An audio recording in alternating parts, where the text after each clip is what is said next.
बैतुल हरम एक ऐसी जगह जहां हर साल लगभग 20 लाख से भी ज्यादा लोग हज के लिए जाते हैं। इस्लाम के लिए सबसे अहम प्लेस।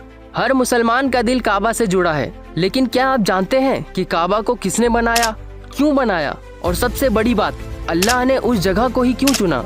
इसे हम 5 पार्ट्स में डिवाइड करेंगे और समझेंगे द हिस्ट्री ऑफ काबा।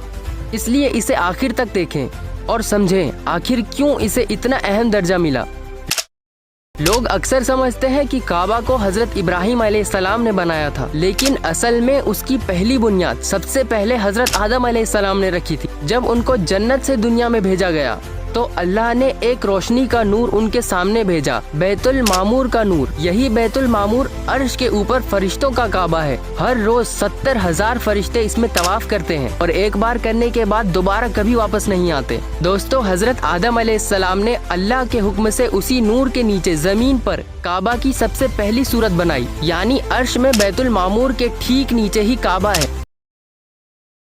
जब दुनिया में तूफान नू आया तो पूरी दुनिया डूब गई और काबा भी मिट्टी में छुप गया। लोगों को लगने लगा कि शायद वो जगह अब वापस कभी जिंदा नहीं होगी, लेकिन अल्लाह के फैसले अजीब होते हैं। काफी वक्त गुजर गया और फिर एक वक्त आया जब अल्लाह ने अपने खलील हजरत इब्राहिम अलैहिस्सलाम को बुलाया।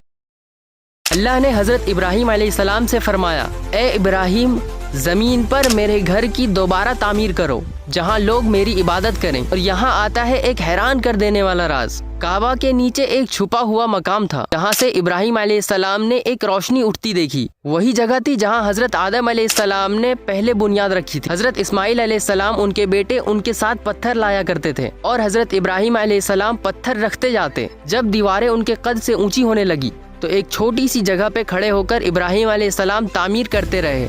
वो जगह आज भी वहाँ है जिसे हम मकामे इब्राहिम कहते हैं। साइंस भी मानता है कि काबा दुनिया का सेंटर ऑफ ग्रेविटी है। दोस्तों, नासा के एक हिडन रिपोर्ट के मुताबिक काबा एक ऐसी जगह पर है जहां मैग्नेटिक वेव्स पूरी दुनिया में इक्वली स्प्रेड होती हैं। हैरान करने वाली बात है, अल्लाह ने दुनिया के सेंटर में अपना घर बनवाया जहां से सिर्फ रूहानियत नहीं, कुदरती एनर्जी भी फैलती है। ये वही जगह है जहां सजदा सबसे ज्यादा करीब होता है अल्लाह से। लोग सोचते हैं कि काबा सिर्फ एक बिल्डिंग है, लेकिन असल में ये अल्लाह की रहमत का मरकज है। ये वही घर है जहाँ हजरत मोहम्मद सल्लल्लाहु अलैहि वसल्लम ने सजदा किया, जहाँ जिब्रील अलैहिस्सलाम उतरते थे, जहाँ इब्राहिम अलैहिस्सलाम ने दुआ की थी, रब्बना तक़ब्बल मिन्ना, और अल्लाह ने कहा इन्नी जाइलुका लिन्नासी इमामा। तो दोस्तों, जब भी आप काबा की तरफ रुख करो या तवाफ की वीडियोस देखो या दुआओं में कहो या अल्लाह मुझे अपने घर बुला ले, तो याद रखना काबा सिर्फ एक इमारत नहीं, ये अर्श से आई रोशनी की जमीनी निशानी है और अल्लाह की मोहब्बत की सबसे पहली निशानी भी।